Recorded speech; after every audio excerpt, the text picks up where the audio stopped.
اللہ محمود علیہ السلام نے خود ارشاد فرمایا وَمَن يُرِدِ اللَّهُ بِهِ خَيْرًا يُفَقِّهْهُ فِي الدِّينِ،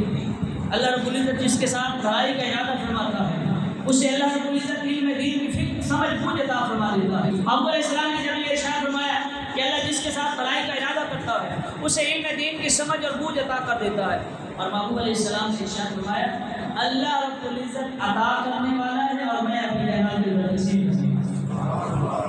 لیکن قرآن کو پڑھنے والا جو اپنے آپ کو قاری بھی کہے، جو اپنے آپ کو حافظ بھی کہے، جو اپنے آپ کو مفسر بھی کہے، جو اپنے آپ کو محدث بھی کہے، جو اپنے آپ کو فقیہ بھی کہے، جو اپنے آپ کو مجتہد بھی کہے، تو میں عرض کرنا چاہتا ہوں کہ اللہ رب العزت نے یہ قرآن کا علم کسی کو عطا فرمایا تو وہ میرے مصطفیٰ کی خیرات عطا فرمایا۔ اگر کوئی قرآن کو صحیح تلفظ کے ساتھ پڑھنا جانتا ہے تو وہ مصطفیٰ کے در کی خیرات ہے، اگر کوئی حدیث پڑھنا جانتا ہے تو وہ میرے مصطفیٰ کی خیرات ہے، اگر کوئی تفسیر لکھنا جانتا ہے وہ بھی میرے مصطفیٰ کی خیرات ہے۔ جب تک مصطفیٰ کسی پر نگاہ کرم نہیں کرتے اللہ علم کا ایک حق بھی کسی کو عطا نہیں کرتا، یہ سب مصطفیٰ کی در کی خیرات ہے۔